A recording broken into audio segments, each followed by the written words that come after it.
Hello, everyone, and welcome to DroneNation, episode 22. We call this one the Drone of the Year episode. And we talked a little bit about this, I think, last week, but we got all the details ironed out, and you're going to really enjoy this. Let me throw a couple news tips.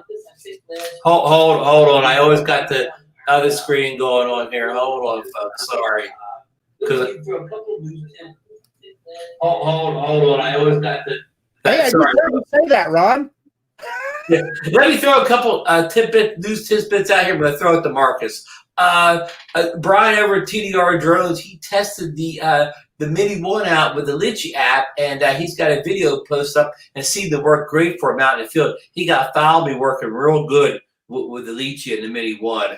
And 51 Drones has a new video out, and he's kind of telling you how to avoid the pitfalls of getting a call from the FAA. So it's a good video to watch. He brings up a lot of good stuff. So maybe I'll link it here later on. But and Marcus talked about before we got in the show here about some Cyber Monday deals. I saw GoPro has the Hero 9 Black Bundle, a bundle where you get an extra battery and some other goodies for only $349. I probably instantly, I'm not sure, but if you're thinking about the 9, maybe time to get it. So let me check in with my partner, Marcus Crawford over at Idaho Quadcopters and see what he's been up to. Marcus, take it away. Well, Ron, I'll tell you, it has been darn cold here in Idaho. I did not fly today because it was pretty overcast, although for the next few days it's supposed to be sunny, so might get some flying in, but it's in the mid-30s temperature-wise. So, oh boy, yeah, it's pretty chilly. I go out and I went out for a 3-mile walk today, and let me tell you what, you better wear your gloves.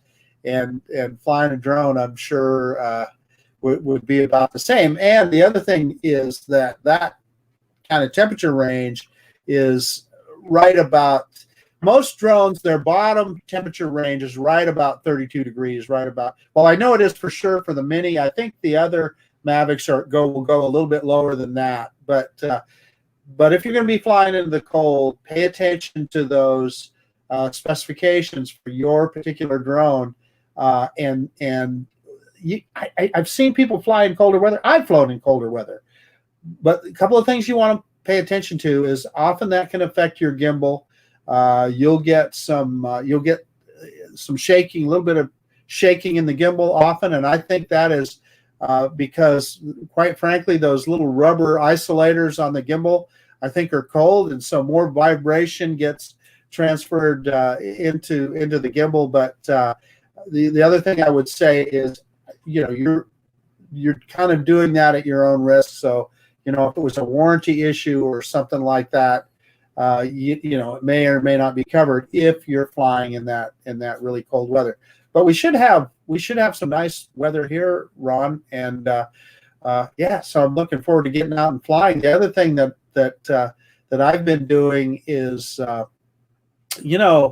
with some other things that have gone on in the community, I have been paying a lot more attention and studying not only sectional charts but some of the other maps that the FAA provides and that you can get, like on the Before You Fly app, to make sure that you're legal to fly in places. And there's some interesting stuff there, and it's the kind of thing that all of us need to pay attention to know if you need an authorization before you can take off. I am so lucky where I live here in Idaho.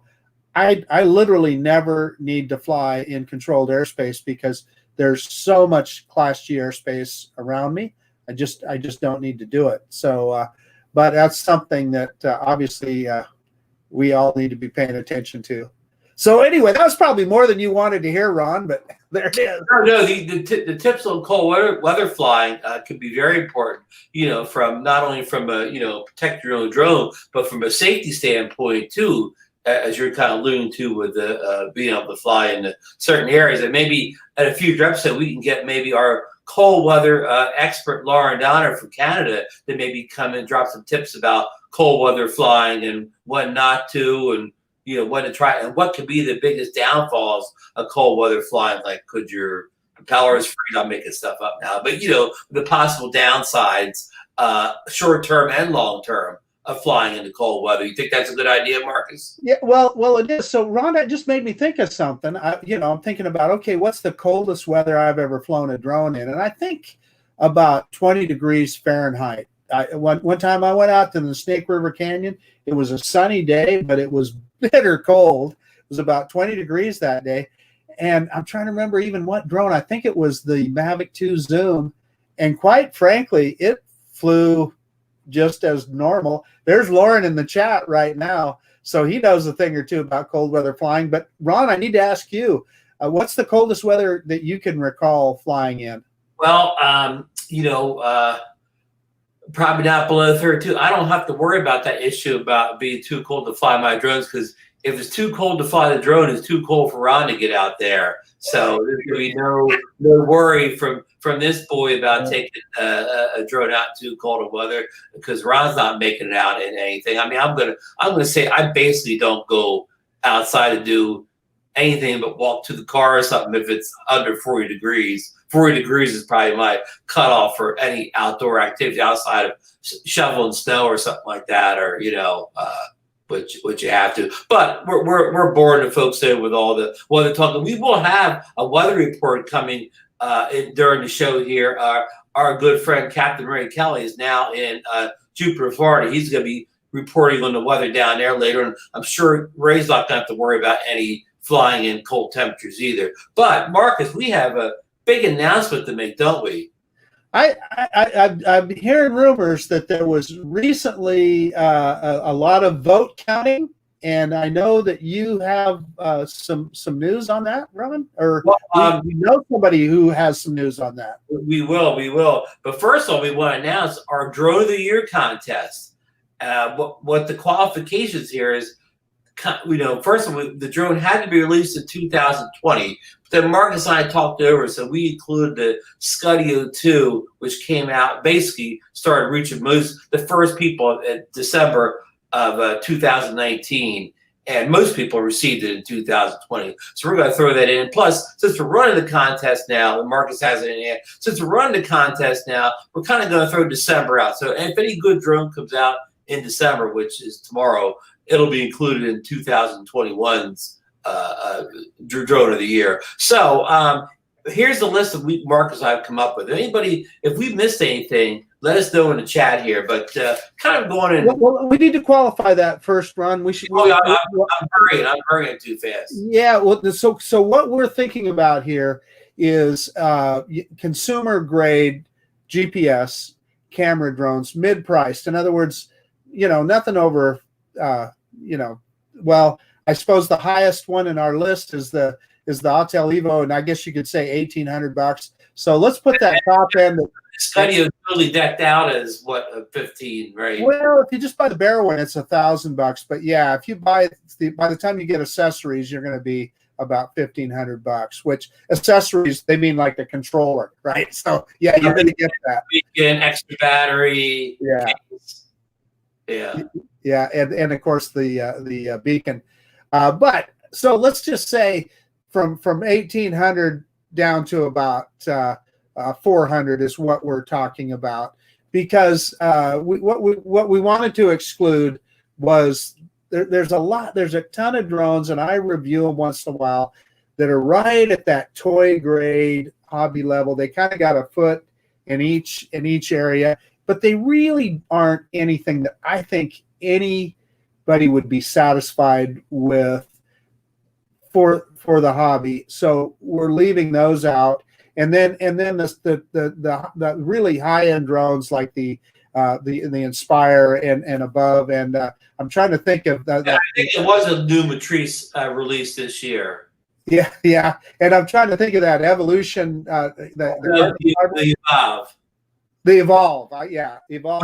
Right out the door, anyways. Yeah, and it's I think that's about $3,000. So I think we can leave that off the list as well. So that probably is more detail than our audience really wanted, but well, let me run the names of the candidates off the list here, so everybody knows who the candidates are. And I don't have them all written down here. I have to remember do a couple by members. It's kind of doing reverse order here. We got the Mavic Mini 2, most recently released. We have the Mavic Air 2 that was released in April. We have the Autel Evo 2. We're putting the 2 and the 2 Pro in the same category, and that was released recently around the same time as the Air 2, around April. We had the FPV X8, which was released. Well, people didn't start getting it until like June, end of May, June. We had the Hudson Xeno 2, which was announced in last year around November, December, but really didn't start shipping to the U.S. until a couple of people got it early, but most of us didn't get it until what, March? March, yeah. The most 99% of the people didn't get them until March, right? Yeah. And the Skydio 2, of course, which you already talked about, which was pre-orders were taken way back, but I mean, it really didn't start hitting most people until about December. Most people didn't get it until this year. Some people are still waiting for batch 1. And I threw the Mavic Mini 1 in there too because it came out the tail end of last year. I think I should just rolled both minis into one. And then Marcus reminded me about the Hudson Xeno 2 Pro. Just plus. Yeah, plus, just a plus. And then the Hudson Xeno Pro Plus. Plus, yes.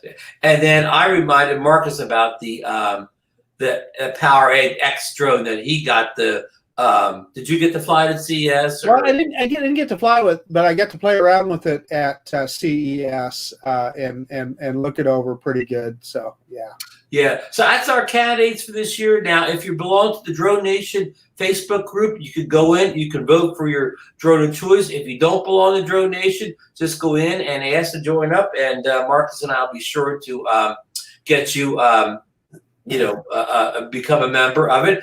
And I'm going to try to put the same voting up on RC Nation, and maybe I can get a couple other of the Facebook groups that a lot of us are associated with. I'm going to ask them, maybe they'll post the same poll, so we'll kind of have maybe some votes coming in from other sites or whatever. Maybe you can get some electoral votes going, some big channels or something like that. And what we want to do is we want to have voting open until we're going to come up with a date. We don't have any date yet, but on the last show of the year of 2020 for DroneNation, we want to announce the winner. And we'll have the runners up and whatever. So we'll have to cut off before that because Marcus, I'll be busy doing our tabulations and whatever, these results or whatever. So we'll probably be sequestered in one of those buildings. Different location. Yeah, with balance all around us, So we're going to have a little bit of time there. So we just kind of want to get an idea of what people thought, of the drones that were released this year. I mean, Marcus we've had our hands on many of these drones on the list here, correct, Marcus? Between one and other of us. Yeah, we have. I think many of them. So, am I allowed to lobby for the one that I like, Ron? Well, I don't see why not. We need some lobbyists here. Well, okay. So I'm going to put the 2 bits in, my 2 bits in for the Skydio 2. So a couple things that I think are a standout with this guy, and that is it's a different form factor. It's so refreshing to see a different form factor than what we've seen. Is that the only non-foldable drone on the list, Marcus? You know what? I believe so. Well, depends on if you call that Power Egg foldable or not. The legs are removable. I don't know. I can't remember if they fold or not. I know they're removable.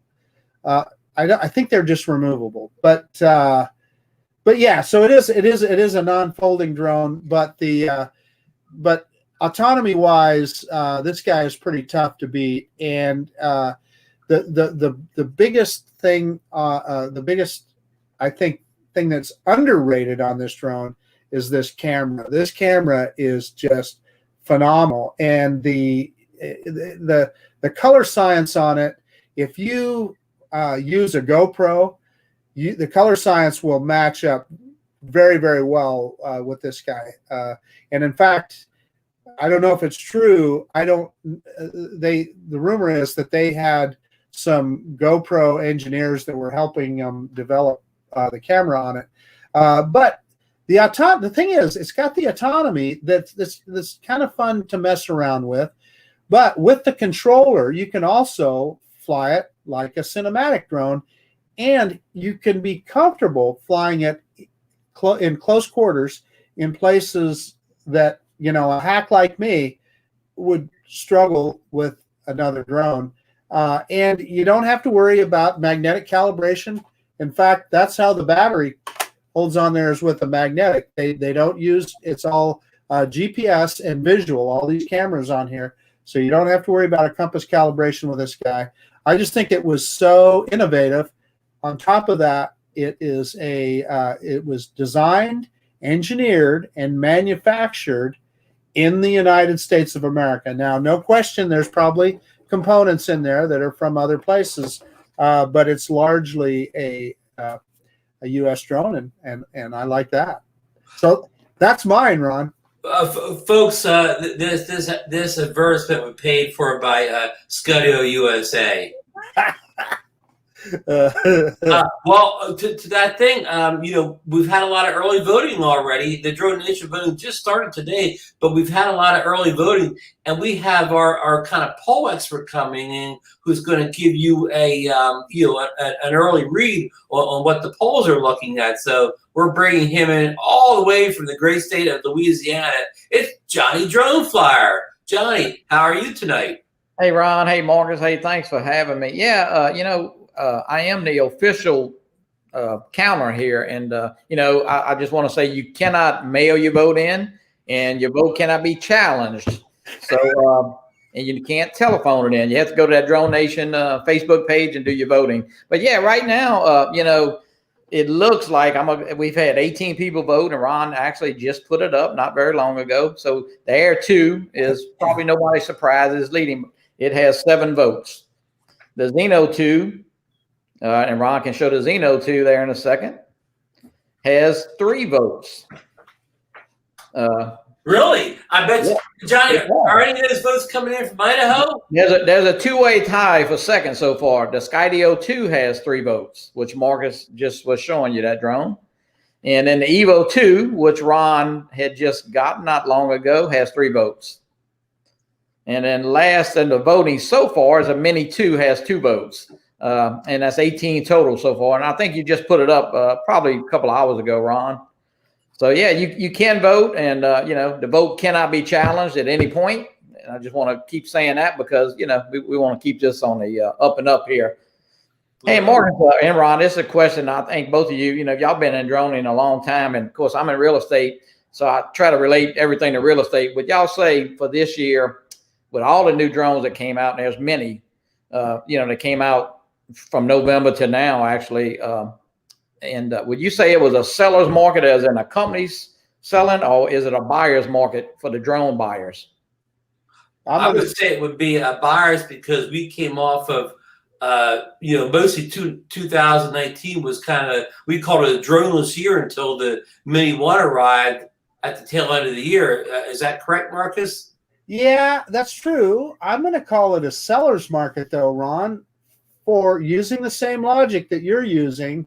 But I'm going to say that as a group, we were all so thirsty for new drones that, you know, they almost could have put anything out there. They probably would have sold a bunch of them. So, yeah, we were fortunate that we had way more choices in 2020 than we did in 2019 by a long shot. Go ahead, Johnny. Go ahead. Was it too many released at one time? Not for me. Okay. Yeah, and I just want to say we got off to a rough start in 2022 because Marcus, who covered CES for DroneNation, he witnessed, I believe 4 drones there: the Evo 2, of course, the Power 8X. The Evolve, I don't know the Evolve's full name. I can't remember either. And what was the drone that had two propellers? The V-copter. The V-copter. So all of the drones Marcus got to witness at CS and fly or play with or handle or whatever. Only one drone's really. I mean, I don't see the power. Basically, you don't see advertised solely in place of. So only one of those 4 drones, the Evo 2, is really still really a player, right, Marcus? Yeah, I would agree with that, Ron. Now, maybe the Evolve for somebody that's seriously a real professional.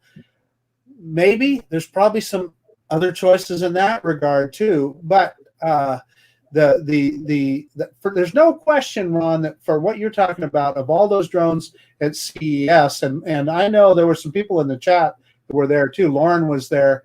Really, the only one that's a standout really is that Autel Evo 2, no question about it. Now, like I said, there was some from the perspective of DJI at the show, we didn't have a clue of what they were gonna be bringing out in 2020. So they still had the little the Robo. I'm trying to think of RoboMaster that they were running around. That was, of course, fun to watch. But from a drone perspective, they still had all the Mavic 2s out there, and of course the Mini was a new thing, and they were flying that around in their cage thing at the time. But yeah, I mean, really in the consumer class, I think Autel is the one that probably kind of stole that show. Although, as you'll recall, even they stumbled quite a bit too, and they had a really neat display at the show. But we were all expecting that drone to be available shortly thereafter, and I think it wasn't until Ron. When was that drone? It didn't really start getting to the early purchasers until about the same time the Era 2 did, right. In what April or so, late April. And really, you couldn't just order the Evo 2 and just get it within a couple days until like June. So they really did.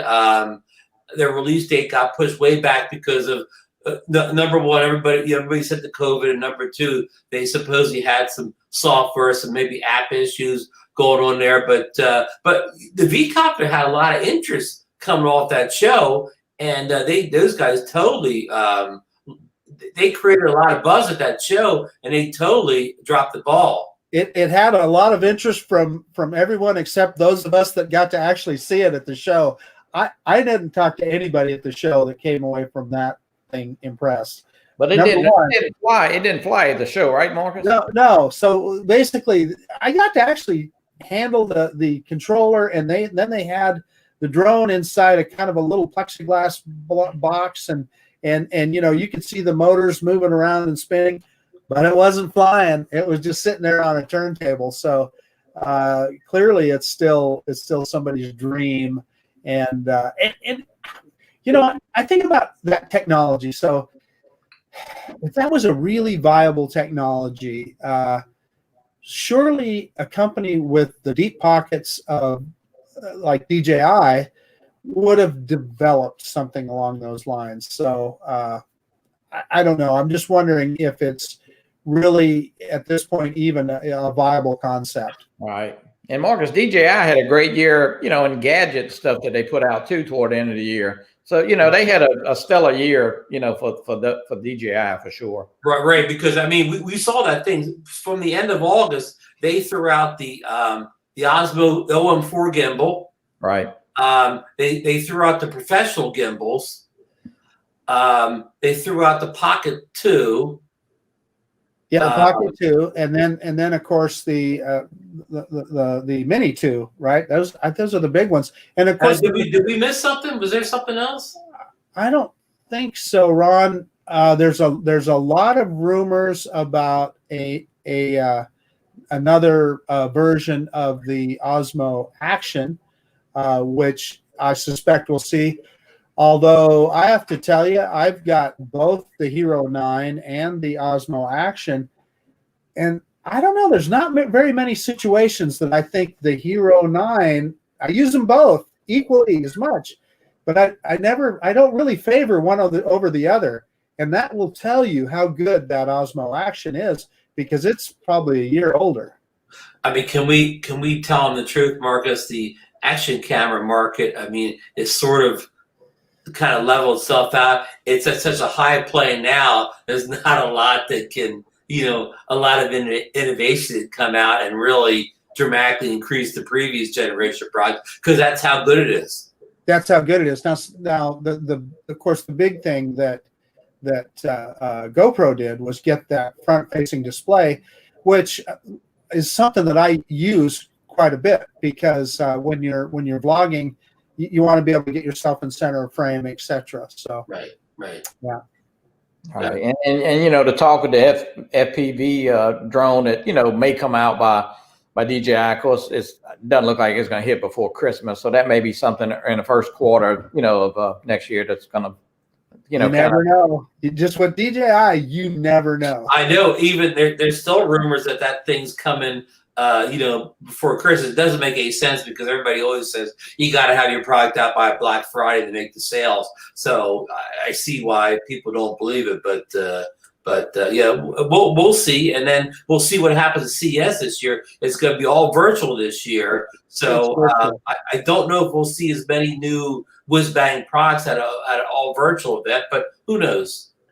So since we're on that subject a little bit, I want to tell everybody in the chat, if you ever get a chance to go to CES, do it, because it's more than just drones. Just the tons of technology there. It's more than a single person can see. Trust me on that. But there's also a ton of presentations that you can go to from industry experts, and you can really learn a lot about upcoming things. That was some of the most enjoyable stuff to me. And as a YouTuber, I was able to get a press pass, and you actually get to go in a day early, and they have really presentations for the press that whole first day. So it's something that if you ever get the opportunity to do it, I would highly recommend it. So if it's all virtual, will the credentials be the same, or how will that work? You know what, Johnny, I don't know. I mean, I know I qualified and they send me emails. I would just go on their CES website and email them and see. Yeah. Right. I'm sure they're making things up as they go along. And I don't know why they would. I understand why they have to qualify it as a live event, because trust me, there's still people from literally worldwide come in there, and so it's packed full of people literally from all over the world. So I can see why they, even as big as it is, why they have to limit that. But virtually, hopefully, they'll let anybody look at that stuff that wants to. Yeah.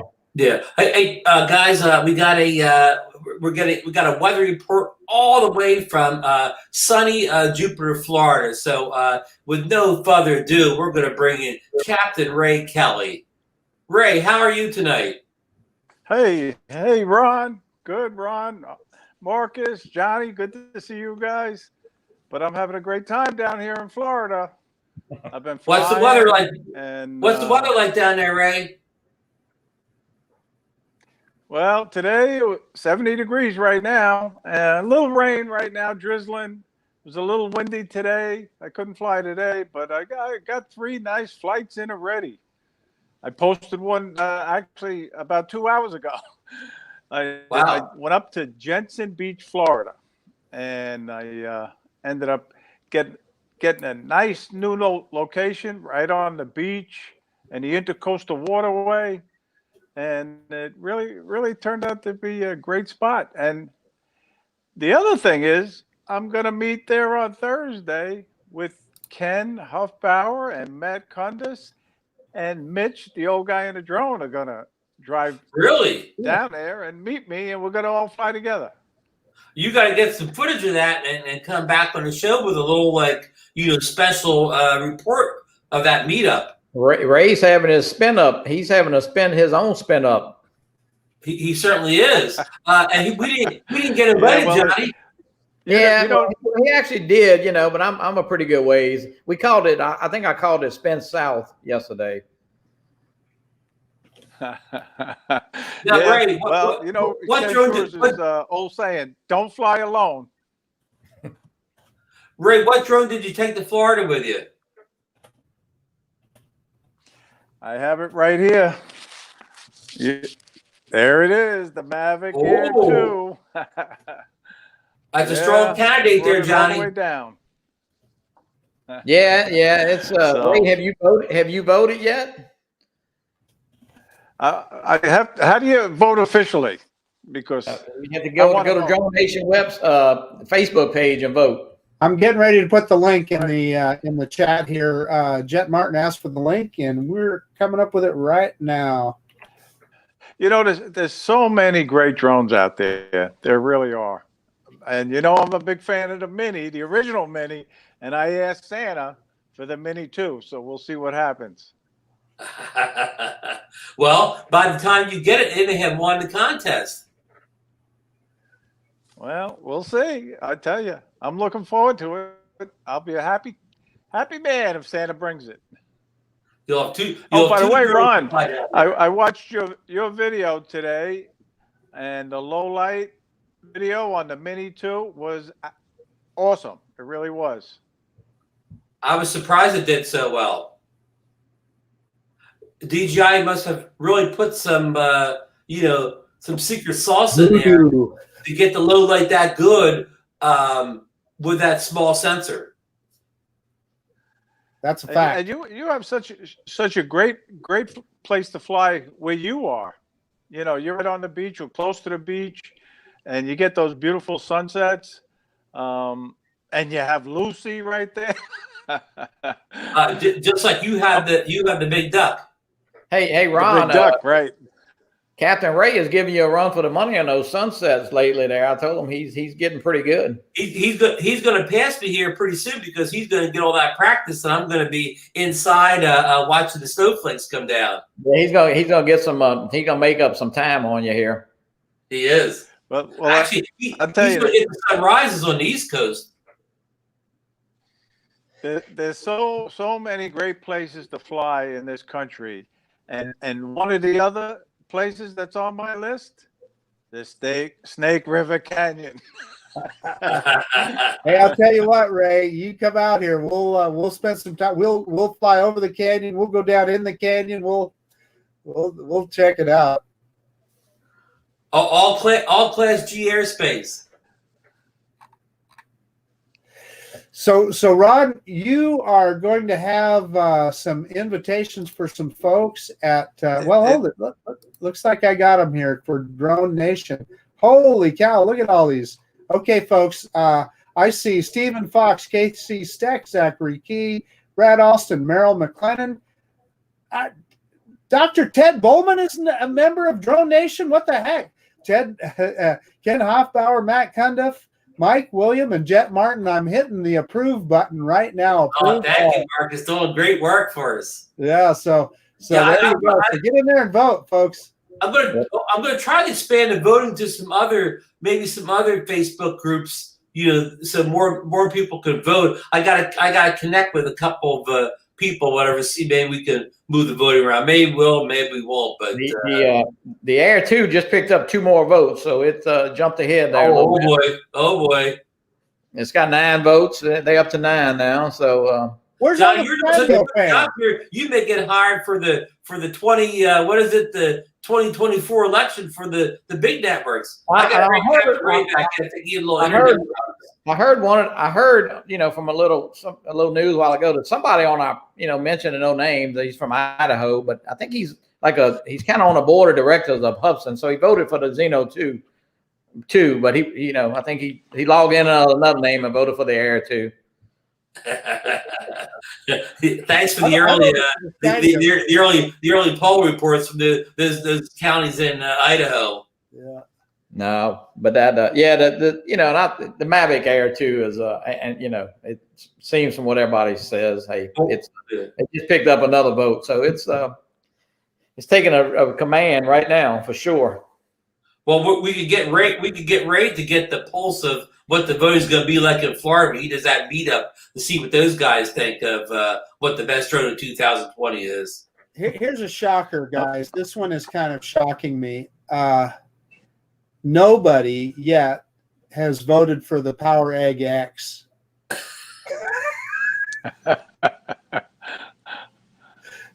That's a very, very unique looking drone. Doesn't somebody who has that drone? Doesn't somebody? Does Brian think? Josh has it. Josh, okay. I knew somebody had it. Well, Ray, you said that's an interesting drone. Is that the one that maybe Ray will be voting for the Power X egg? Yeah, right.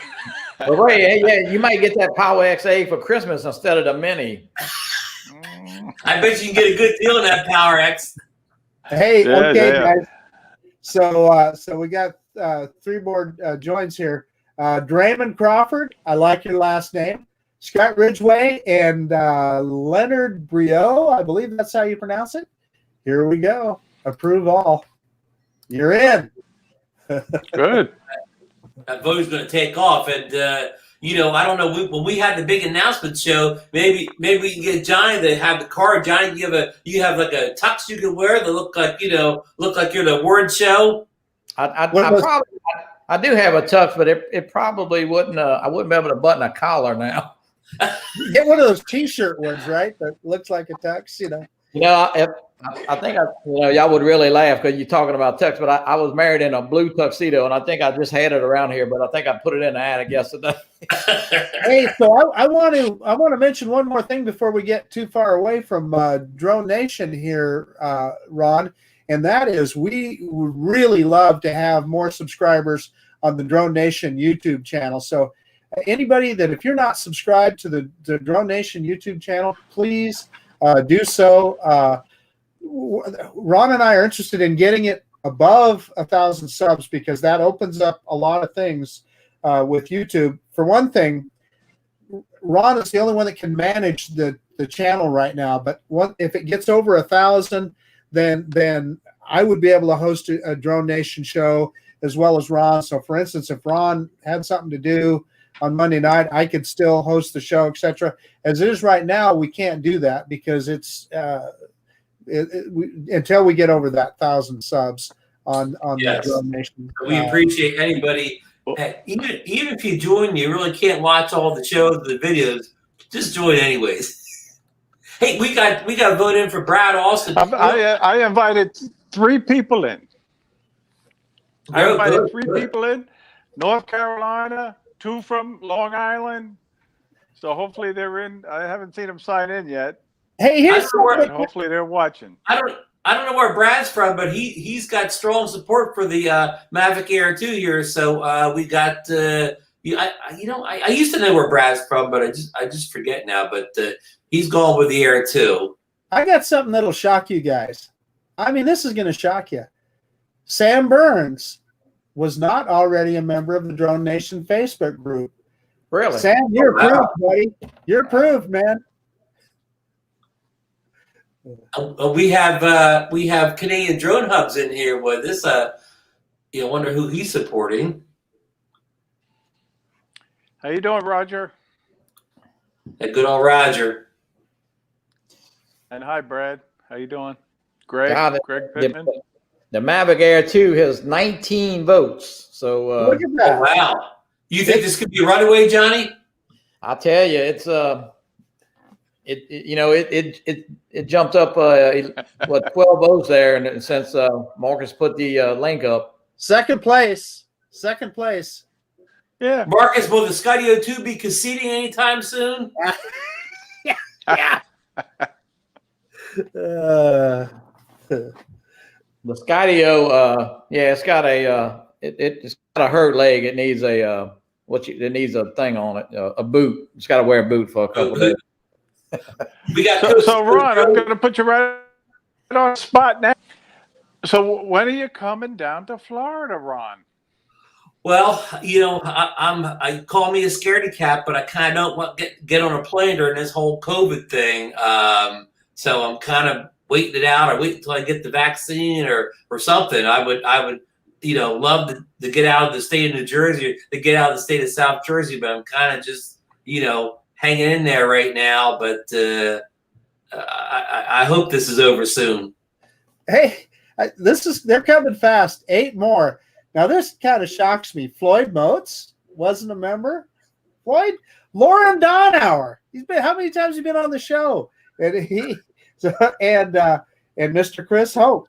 So Thank wow. you. All We you got some big names coming in there. Yeah, eight. No, Marcus, a lot of people who do YouTube don't do Facebook as much. So maybe Of course. Yeah, Yeah, exactly. I know. I get it. Exactly.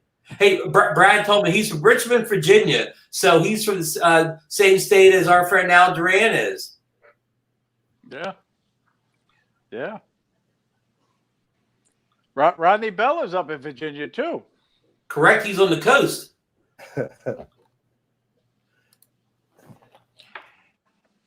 Well, like Sam, I told you say guys in the hello to people. Sam Burns is in here. Bill Thomas of Coast to Coast Drones. He was born in Virginia.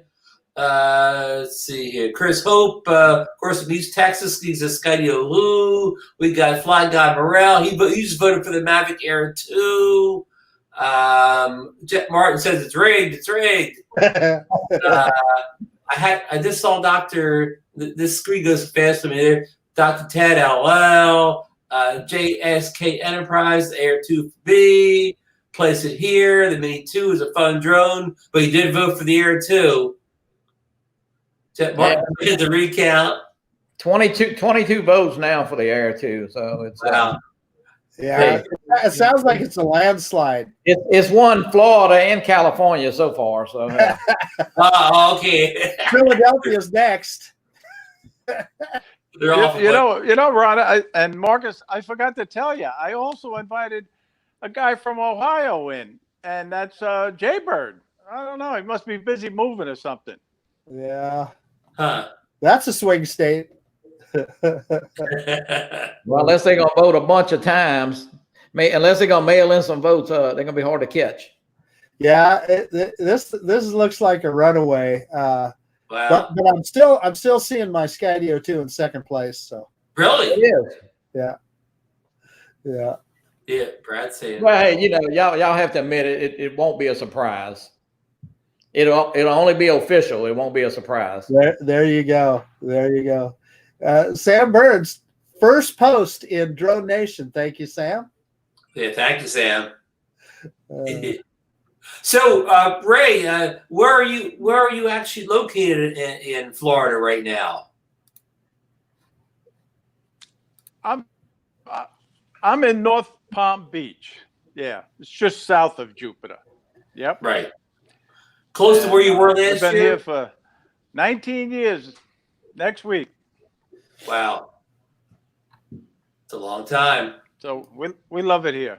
It's really just a little condo right on the marina. And, it's great. It's good. And I love the weather. I know the view you give us sometimes from the drone. A couple years back, I stayed at Singer Island for a while, and it looks like it's sort of this. I got the same sort of view you have lots of times. Yeah, no. Singer Island is just outside of me. Just yeah, east. Yeah, and that's exactly where I'm located.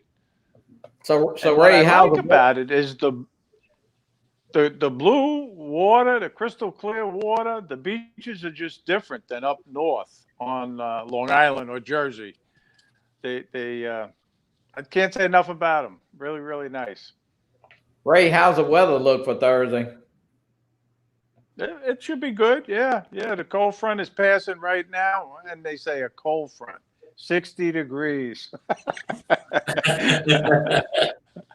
That's a big word for up here, right, Ray? Holy cow! Yeah. I know. Bill Thomas is letting us know Billy Kyle's on Drone Therapy on Wednesday nights this week at 8:30 p.m. on Coast to Coast Drone Therapy show, and I think this is the episode where John Coopy's going to help Billy build his FPV drone live on the air. So all you FPV guys, if you want to see it done, Wednesday's the night. Well, I can say this: both of those guys, John Coopy and Billy Kyle.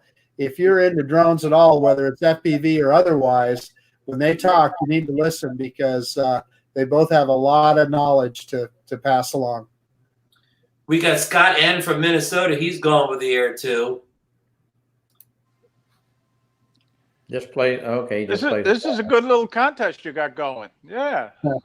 Well, it won't be so interesting if it's a big landslide, but I hope some of the other drones could make sort of a comeback here in the when the mail-in ballots arrive, Johnny. Yeah, I'll open them up in secret. We'll. So Ron, do I need to get it out of the bag? Is that the Mavic Air 2 the winning drone? Well, I mean, I hate to play, both sides of the. You don't want to play favorites around here. Yeah. I'm definitely playing both sides of the fence with this one. So, yeah, and remember, with this guy, you got to pull him down. Yes, indeed. Where's yours, Johnny? What's going on? Well, I'm waiting. Yeah, hey, go ahead and rub it in. That's okay. Say, hey, what is the day today? 25 more days. Hey, were you a good boy? Were you a good boy, Johnny? Were you a good boy this year? I'll know in in a few weeks, whatever. Yeah. What I sell the Xeno 2, I'm gonna get one anyway. So you cleared a little bit of space out, right, Johnny? I did. Look, you can see back here. Look all the space back there for drones. Look. Yeah, some empty spots you need to fill. Yeah, you need to fill that place up. Heck yeah, darn right. Man cannot live off of one drone alone. You got to, the more the merrier. No, I think that's the first things you guys corrupted me in. When I first met y'all, Marcus shamed me into buying a Xeno and a FEMI. I'm responsible for the little French drone. Yeah. What am I trying to say, Marcus? Which one, Ron? The Nafi. Yeah. Hey, I got a new drone in from Hayboxing. Oh no, this is RC car. Sorry, wrong category here. Trying to get my Christmas things going this year. This is a little 1/18 scale RC car from HBX, or Hayboxing as they're known, on Arizona. It's still four-wheel drive for a little guy like this. Haven't been able to test him outside yet. He just came in the other day, but we're going to put him through his paces soon. So, okay, sorry for the paid advertisement for Hayboxing. Now back to the drones.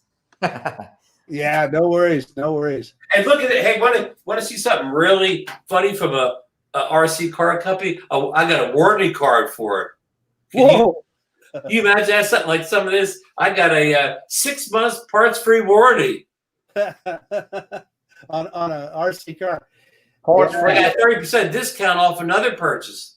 You can run it into the side of a brick wall and get some extra parts there, Ron. I'm going to get DJI Care refresh on it just in case my GPS goes wacky. That's right. Yeah. Well, so I kind of made my pitch for the drone that I thought should be drone of the year, but I didn't hear anything from you, Ron. Well, I hate to put all my cards on the table right away. I voted already, but I did not vote for the Air 2, even though I think it is the drone of the year and it's going to win, but I just wanted to give somebody else a vote. What do you call? I voted for the independent candidate. The independent candidate, yeah. I voted for the independent candidate in this election. I think he voted for that Evo too. That's what I think. Yeah, I didn't think Evo would get any votes. I threw in a vote, even though in reality, if I didn't think that would have won, I'd have gave this the vote. But I kind of had a feeling this guy would be winning in a landslide. Well, let's be fair. That Evo 2 is a phenomenal piece of technology. That thing is, we're joking around here, but if it definitely gives the Mavic 2 Pro a run for its money, and even more so in a lot of ways, huh, Ron? Yeah, I won't say it's better than the Mavic 2 Pro, but sometimes the camera's better. Depends on the situation, and it gets a little more flight time, and it's a little bit more stable in the wind than the 2 Pro. Now, the 2 Pro is a little bit better of a flyer. It's a little more nimble in the air, a little more responsive. So they each have their pluses and minuses, but for somebody like me who stayed here on the East Coast, it's going to get real windy here in the next couple of months. So a good solid bird up in the air like the Evo 2 is going to help me out. I mean, the Evo 2 is like a tank up there it doesn't move unless you push the stick. The wind's not blowing it. So I see Sam Burns is asking how many votes for the FEMI. The FEMI has 1 vote, Sam. oh really? 1 vote. Does anybody want to state the case? Lauren, he's saying he likes the M300. Yeah. Well, that's kind of above our price point, Lauren. Right, Just a right. little bit. Hey, so okay, I want to answer what Johnny was just saying about the FEMI, because there are some qualities of that drone that some people, and Johnny, you know this, that would find attractive. Number one, I'm going to say, is price point. I paid $359 for mine when they had their introduction, and I think a lot of people got it under $400, and it's a lot of drone for that price. The strengths, it is a powerful drone. It can the wind, you can fly, and whatever. It may not be as strong as Ron's Evo 2 that he's got behind him there, but it's a strong darn drone that you can fly in windy conditions without much problem. The flight controls on it, I would categorize them not quite as what we find on our DJI drones, but they're damn good. And I really like the controller on that drone, because your phone, your mobile device, is right centered in the middle between your sticks. So just, all kidding aside, there are qualities to every drone on this list. Well, maybe not the Power Egg, but for most of them that probably could make them a candidate. Yeah, Marcus, I had the FEMI and I actually sold it, and we talked a little bit before the show, but I just could never, the Horizon, I couldn't get past the Horizon thing. Totally with you. I mean, it was very, you could just not, if you would yaw to the left or right, it would get straight. You couldn't figure out how to make it straight. It would just get straight on its own, and then it would get crooked on its own. I did all those manual calibrations and all of that stuff that you can do with that. And like you said, it's weird. You take it out one time and you think, wow, okay, this is not bad. And then the next time you go out and it's like, and you go, what the heck? Yeah, if you would tilt the camera where you didn't see the horizon, it would be okay. And then also, I noticed that every time I wanted to fly sideways, it would cock the camera and it would take it a while to straighten it back out. Yeah. So anyway, it was still a fun drone to fly. I like the way it flies. Yeah. It can't outrun the Xeno 2, but it's pretty quick. Pretty close. Pretty darn close. Yeah. Yeah. I want to, let. I guess you could say I'm just a DJI guy. Not a bad thing. Not a bad thing at all. But again, unless you try these other drones, and you could fall in love with them also. Well, hey, Johnny, can you speak to you and Ray have a new live show you guys are cooking up, right? You want to talk a little bit about it? Well, Ray and I were talking yeah, we were talking on the phone, I think Sunday morning, and we were just talking about a whole bunch of stuff, and he said something about Part 107, and I said, well, I just fly for fun, and that's really what I like to do. I'm just a hobbyist. I don't really, even though I'm a real estate agent, I pay people to take pictures with a drone, who are Part 107, because I just don't want to go there. And so he said, hey, that's a cool name for a show. So we did a little show yesterday, and we had about 15 people come in, and all we did was talk about drones and why we got into it for fun. And we just want to probably invite 2 or 3 people per Sunday. If we do it every Sunday, I don't know if we'll do it every Sunday. There are a lot of shows out there, and we talked about that. So we kind of call it in between time. We do it at 4 p.m. Central Standard Time. And we just talked we went 1 hour, and we cut it off, and we just had a good time. Well, make sure you guys throw the link in DroneNation so people know where to go and see it. What was the name of the show again? Just Fly for Fun, Johnny Drone Fly for Fun. Fly for Fun. Fly for Fun. And it was fun. It's a lot harder than I thought.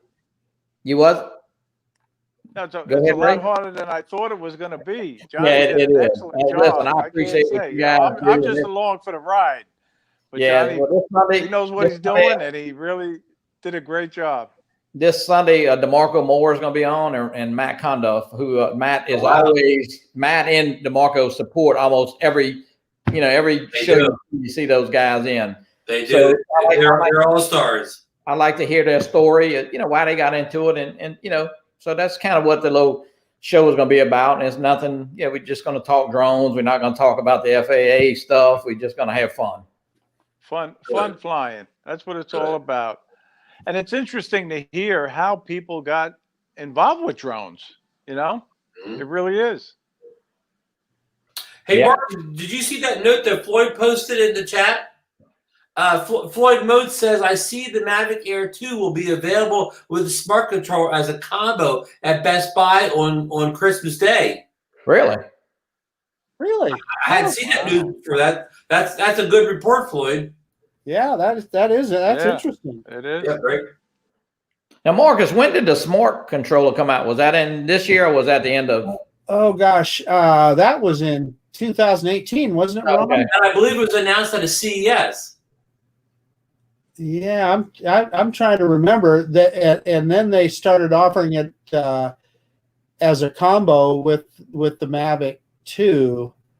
Somebody Google that. It may have been. Was it 2019 or 18? It was 2018. Okay. Yeah, it's been out for quite a while. Okay. And that's one of the criticisms of it, quite frankly, Johnny, is that it's how quick that technology changes and those processors improve. One of the criticisms of the smart controller is it's basically a 2-year-old Android tablet, Right. Yeah. So that's what somebody was talking about the other day, I think, on one of the other shows, that, why buy it now when they may be coming out with a new one. So the best there, well, there's two arguments in my mind for the smart controller, and I want to hear Ron's opinion too. But number one is the brightness of that screen. You can be out on a sunny day. You get a nice bright 100 nit screen. You can actually see what you're doing. It's not going to shut down. It's got fans in it. It keeps itself cool. And then number two is how quickly you can deploy your drone, because you're not messing around with a mobile device, hooking it up to your controller. It's all in one. You turn it on, you fire it up, and you go. Now, do either you have the new phone? Did you have the 12, Marcus? Did you get a new phone? I got the 12 from my wife, so maybe I can borrow it sometime. Yeah, I just wonder if it flies, if the drones fly any better with that process or anything, or not better. I'll take this one. The processor, whatever the A12 that's in the current iPhone, I mean the previous generation iPhone, is more than fast enough to do anything. It can multitask. You can be doing a screen recording. You can be doing all kinds of things in the background with that A12. And so, put it this way, with the new, I think it's the A14 chip in the new iPhone 12 series. That thing will be able to run your drone 3 years in the future. Will be running it without a hiccup. That's how powerful that thing is.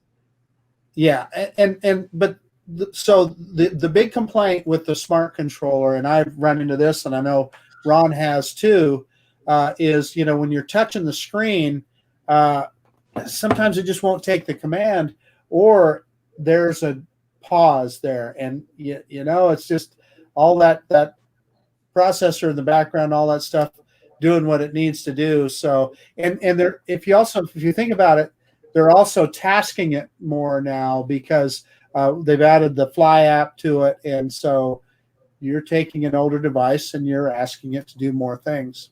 Sam Burns says in the chat it's going to be $1,400 with the Fly More, so that would be roughly $400 for the smart controller. If it's the drone itself, and the Fly More is $999, right? Yeah. Bill Thomas has dropped the link in the chat if anybody wants to. Don't click over right now while the show's on, but I know that's what happened. I'm just kidding, but there's a link if anybody wants to go over and look at the combo Mavic Air 2. Would that make you think they're trying to get rid of some of those smart controllers, or would that make you think that they're going to add it to, say, more drone? Like I'll answer that for you, Johnny. There's probably a tremendous markup in the smart controller, especially now. They want to move as many as they can because again. It's probably a bigger markup in the smart control than it is the Mavic Air 2.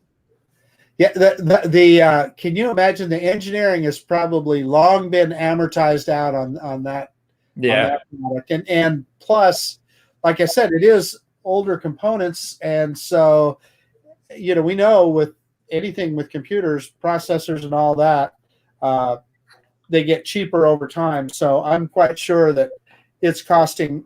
I guarantee it's costing DJI less to produce one today than it did when it first came out. Yeah, I see Bill Thomas is saying they will add one more drone to smart controller. So I don't know what, is he thinking something new, or the Mini 2 maybe?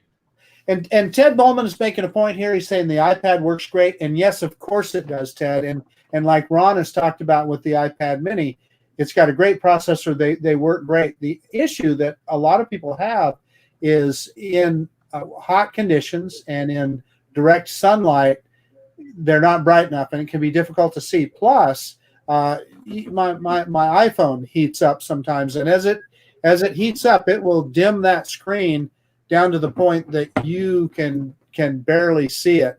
So that's what the smart controller brings to the table, is you don't lose that brightness of your FPV screen. So Marcus, the pictures have to be downloaded from the drone to get them on your phone or whatever.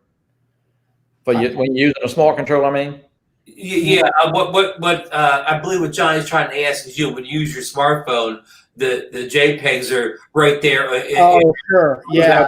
Do anything. Or the smart controller. Yeah, it's just you could wirelessly transfer the smart controller over to your phone or something, but it is an extra step. So at that point, the easiest thing to do is just pop the memory card out or whatever. Well, that's what I was going to ask you, Ron. So it gives you an option of using internal memory or a memory card. I use the memory card. Okay. And I just pull it out and slap it in my computer, just like you would the drone. But you know what? You're right. It's another step. Yeah, and like Johnny says, for just the pictures, either the Fly app or the Go4 app just put the pictures right. If you're using an iPhone, they just put up right photos without you doing any input whatsoever. So it is kind of nice to peruse the photos quickly right after the flight on your phone. It does, yeah. It does. Oh, well. Well, I'll tell you, Ron, one thing, I must give you a lot of credit. You and Mikey, you told me about the iPad Mini 5, and I've been using it, and I love it. I can't say enough about it. It really, really works great for me. Should we talk about the Mini 5 for a second, Ron? Yes, Mark broke a little bit of news about the Mini 5 before we went live here, so I'll let you know it's at large. Well, go ahead, Johnny. No, I said, but we missed it. Go ahead. Yeah. So the Mini 5, and just for the same reasons that you're talking about, Ray, I've been listening to Ron talk about it, and I've been listening to Philly Drone Life, Mikey talk about it. And I'm thinking, well, it might just be something good to have. And try and find one now. They're all gone. You can't buy a Mini 5 today. I found one of them at a local Target online, but beyond that, Best Buy is out of them. Apple, go to Apple's website; they're out of them. Maybe you can get one from Verizon or something, but Best Buy had it on sale today on their Cyber Monday thing, and I wish I'd have seen it. Brand new, the 64 gigabyte Wi-Fi version for $299. Missed it. Yeah, that would have been a good one. Yeah. But boy, they're hard to find. I'm sure in after Christmas there'll probably be a million of them available again. But people sucked them right up. They cleared out their inventory. But just as Ray was saying, using the Mini 5 versus your phone, it makes such a big difference. You can see what you're filming. You can see the controls. I mean, it's just a more of an immersive experience. You may not be taking better photos or pictures, but you think you are when you see them on that kind of full-size screen. And like I said, it's so much easier to tap the little one-screen buttons using the 5. The screen from that. Hey, so you need to put Matt Cundiff's comment on the screen here, Ron. He's saying that apples belong on a tree, not on your drone. Oh, hold on. Yeah. I'm bouncing around screens here. It's near the bottom. Yeah. Yeah. He said towards the bottom. He says, "No apples here. Matt kind of. They're still hanging on the tree." He said. I got it. I got it. Hey, the apple worked out for Forrest Gump. Remember? And Matt, we're not Apple fanboys here. Whatever. Well, we love our Android too. Hey, but I just realized that Sam Burns does development work on apps. Well, I'll tell you, for Apple. So, I'm just an Apple guy.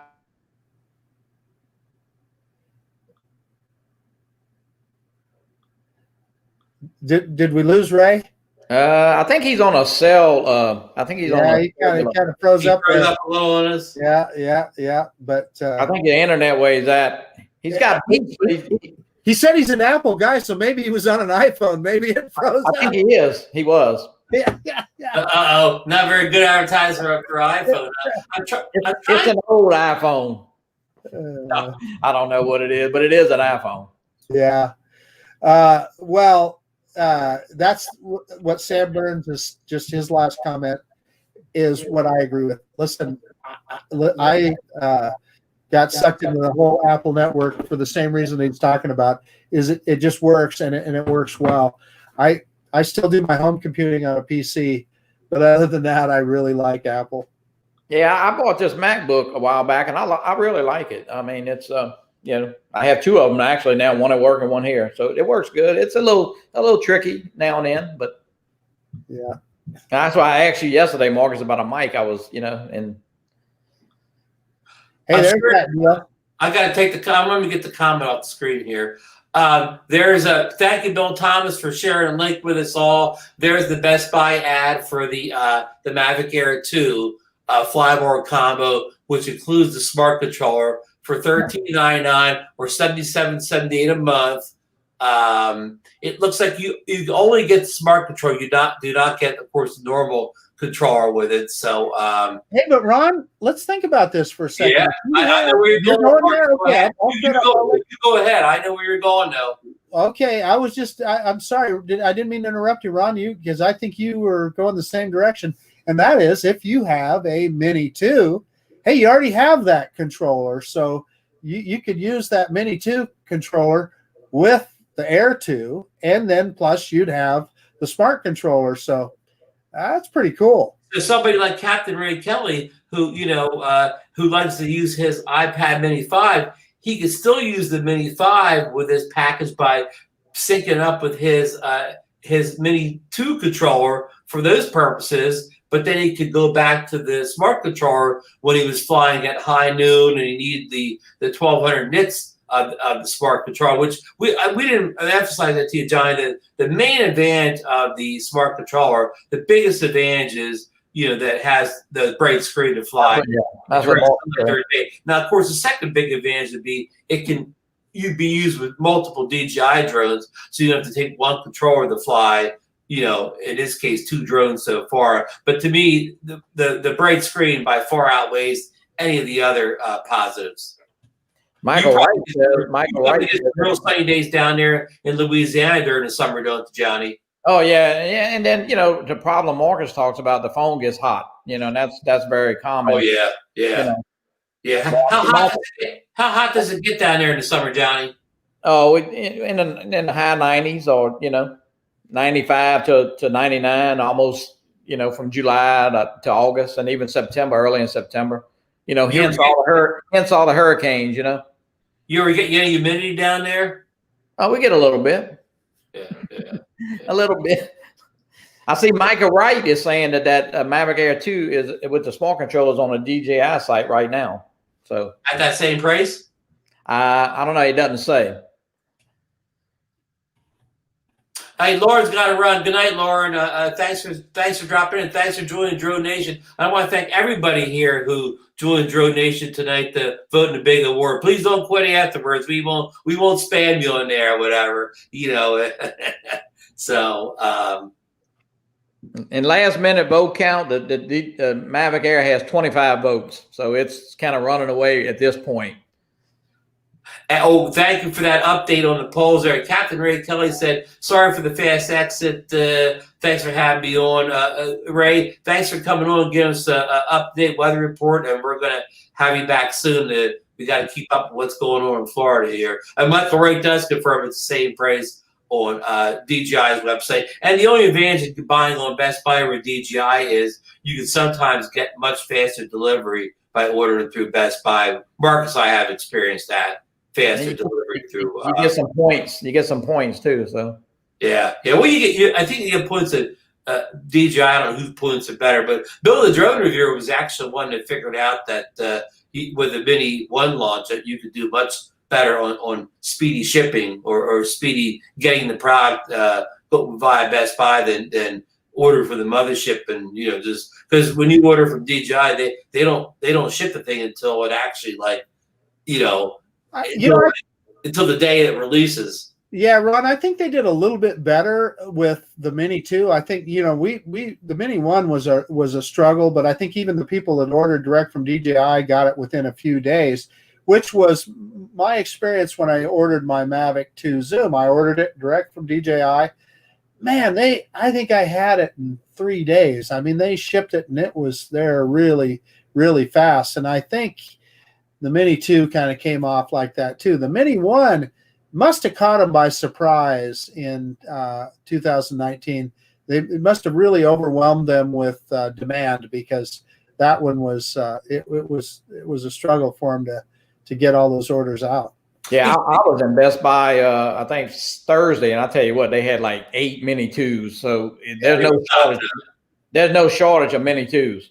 They knew they had a winner and they stocked the shelves. Hey, Marcus, I mentioned this at the beginning of the show. Did you get to watch our good friend Brian Singleton over at TDR Drone? He put a video out, I believe, yesterday or maybe this morning, when he flew the Mini 1 with the Litchi app.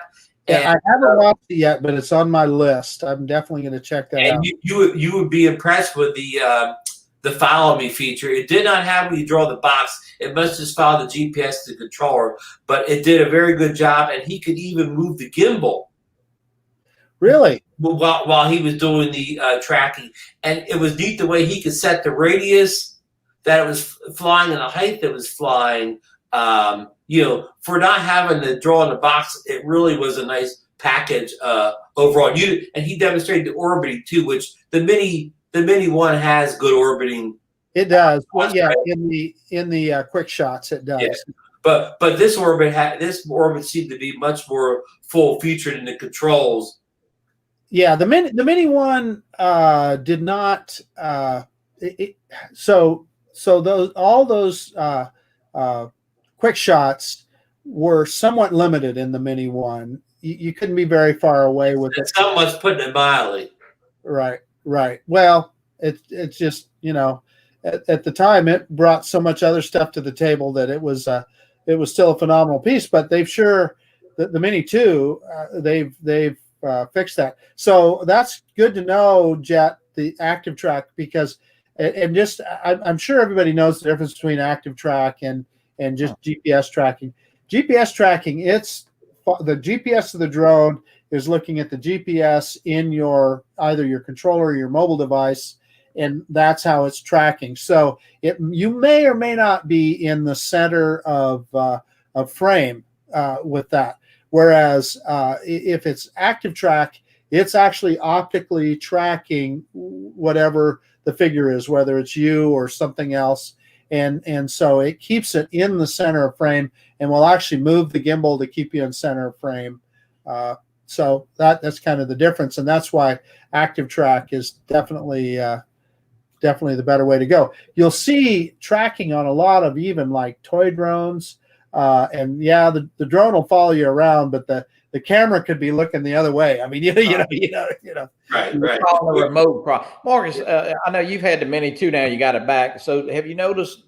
I mean, have you flown more in the wind with the Mini 2 than the Mini so far? Have you not? Well, I haven't. I've only had a chance to get a couple batteries through it since I got it back, but it did fine. I mean, I was back out at the canyon with it, and there's always a certain amount of wind out there, and had no issue with it. But I have not flown it in any extraordinarily windy conditions yet. Yeah, and it's kind of like here.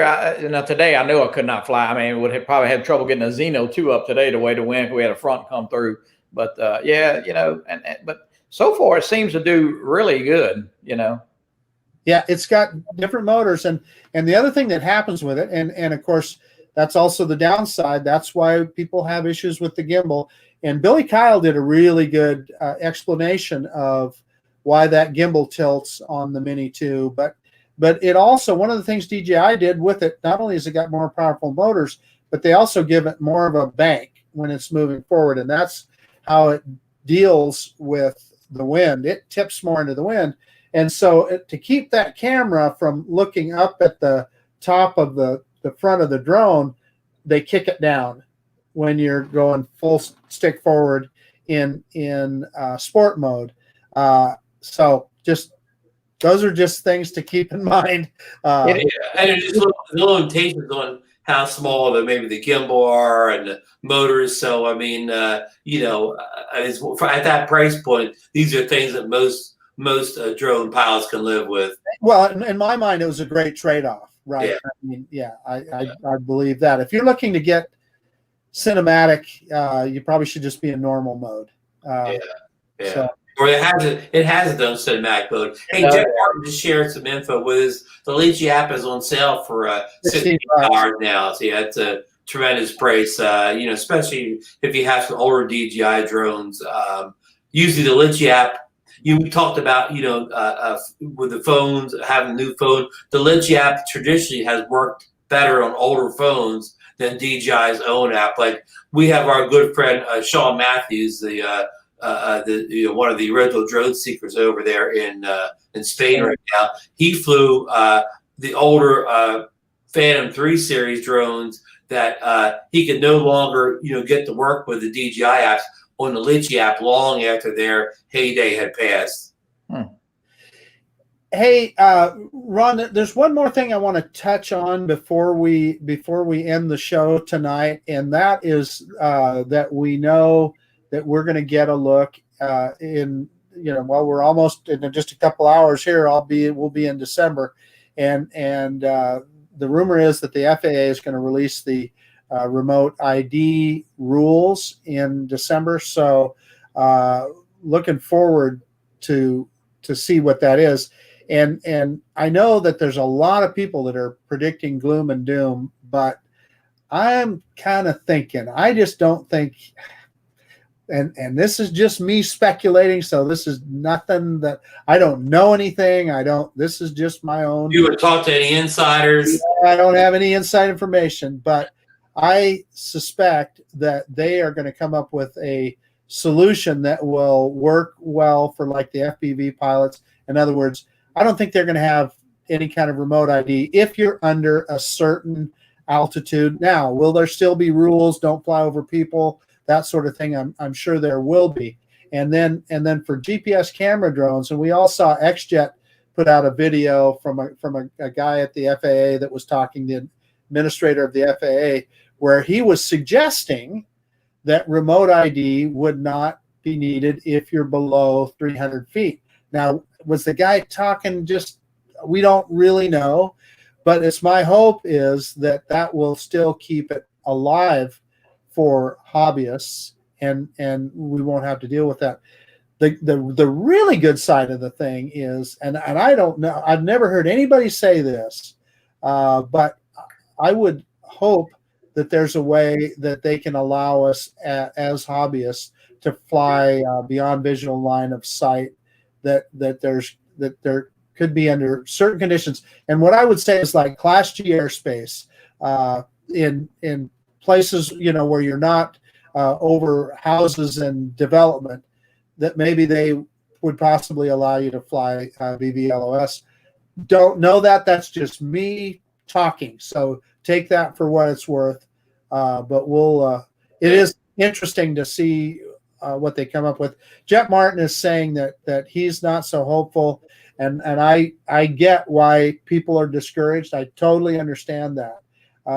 Because the news so far hasn't been that good. We haven't had one bit of good news since all began over almost a year ago. Yeah. Hey, I don't want to go off the comments because I don't want to go away from our friend SoCal Drone. He has a question for Marcus in the chat. He says, Idaho quadcopter, where's the best price for a Rode wireless Gold mic? And Marcus has had some experience with the Rode wireless system. Yeah, so I don't. You know what? I'm not sure. I got mine, and by the way, I sent it back, but because I didn't think it was worth the money because of disconnections and stuff. But I got mine on Amazon, and I think it was $210, I believe. And I don't think I've ever seen that Rode wireless go under $200, maybe right at $200. Now, I ended up buying, an off-brand called Vocal or something like that off of Amazon, and it was $100, and I can't tell the difference in quality between it and the Rode. So I think some of those are a decent alternative if you need a wireless mic. Jet Martin threw a comment about flying beyond visual line of sight. He says we'll require more equipment, will only be available on commercial drones. Yeah, that could very well be, and well, at least we know that they've. So that's my suspicion too. Is for sure the commercial people are going to get it. There's no question about it. There's no question the commercial people are going to get BVLOS. Now, hopefully, but I just, and this is just me talking. I really don't know anything, but I would hope that they would give us some kind of a way as hobbyists or even Part 107 that you can do that under very specific certain conditions. Well, thank you for that, Marcus. Well, we are rounding about almost the hour and a half mark here. So, Johnny, do you have anything else for us tonight? Real quick, I know you promoed doing ratio, but you've also been doing a little. I hope they're still in here. Yeah, Fly Zone Quadcopters is in here. You've been doing a little work with them on a live show on Friday nights, I believe. You want to? Yeah, Mikey and Sergio, Michael and Sergio started a little live stream on Friday nights, and 8 o'clock Central, and I've been on there. I think we've done 4. They've done 4, and it's turned out really good. Last week, Mikey kind of popped in and I guess surprised us, Philly there. So we had a good turnout, and it was fun. And they got it, they're learning, and just like we are, and but they got a good little show going, and they're gonna try to get it going. And tune into them on Fridays at 8 p.m. Central Time. Okay. Well, thank you for that promo, Johnny. Marcus, do you have anything else for us? You know what? Other than I guess I'm kind of. We were talking before the show. I'm kind of feeling like we might be seeing some light at the end of the tunnel for all this COVID crap. That maybe we'll be able to get some inoculated and get past it. So that's got to make you feel good. So as we get into the holiday season, there's a lot of exciting stuff with these hobby drones that we fly. So if you've got the good weather, get out there and fly and have fun. That's something you can do, out there in social distance and not probably have to have your mask on. So just go out there and have fun with your drone. Right. Yeah. Good. Yeah, Marcus, that's great. I think it's a great time to be with. I hope we can get together with more family here in the next few weeks, but be safe out there. This thing is, we're going to get past it. Got the holidays. Well, the holidays are really here, with Thanksgiving last week. So yeah. And thank y'all for having me on. I really appreciate it. And it's going to be fun. This boat tally is, right now the Air 2 had the demanding lead, but let's see what happens. Yeah, we're going to need you back again, John, to do the polling for us. You're the big board here at DroneNation. We'll keep you up to date. And we got DeMarco Mora joined us. You know what they say, better late than never. I hope DeMarco gets his vote in over there at DroneNation. Where you been, DeMarco? Where you been? Well, he's been out flying or whatever. You blame somebody if they're out flying a drone, right? But I think DeMarco had to run to Chicago, so he may be on a road. Oh, yeah. He's from the great city of Chicago, where I believe Sergio and Michael are from, right? Yep. So I just want to promote on the way out the door here. I posted just a short little video today. I tested the Mavic, the DJI Mini 2. Sorry, I can't start that already. The Mini 2 in a low light condition, kind of just after the sun had dropped down. And surprisingly, for the small sensor size, I thought it did very well in the low light. Like I think I was saying pre-show, must have been some kind of DJI secret sauce in there that make it better than other drones in its sensor size in the low light. But take a look at it. It's a short video. There's not a whole lot in there, but you kind of just see me turning, the camera to where it's kind of darker and then to where it's a little bit lighter with the afterglow. And again, I thought it did a very good job. I mean, not up with the the Air 2, the so far the winner of our voting here, which has the larger quad bear sensor, or of course the Mavic 2 Pro, which has the full size sensor. But I think it did very good for its sensor size. So with that note, don't forget to drop by Bill, the drone reviewer. I think he's starting to show a little bit earlier. I kind of missed him last week because I came like at 8:30. He was just wrapping up or whatever. And then Philly and Ron at 9 tomorrow night. We got Bill Thomas, over Drone Therapy, because Drones Thursday night, 8:30 p.m. Tune in. Billy Kyle, FPV.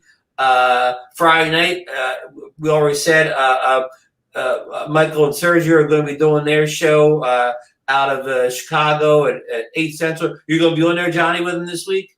I think so, yeah. Johnny may be on with them or whatever. And you got Arco Drones on Saturdays, and you got the Drone Seekers on Sunday at 3 p.m. Eastern Standard Time. I'm missing some other show, and then you and Ray may be doing a show on Sundays on your channel at 4 o'clock. Yeah, 4 o'clock on your channel. Okay, and then the Lloyd the Grumpy Vlogger always 8 p.m. Monday nights Eastern Standard Time. I'm missing another new show in there I wanted to promote, but I can't think of what it is. But anyways, I hope everybody had a wonderful Thanksgiving. I know it was a tough one this year with the COVID or whatever. I hope everybody made the best of it. And everybody fly safe, and we'll see you next Monday. Thank you.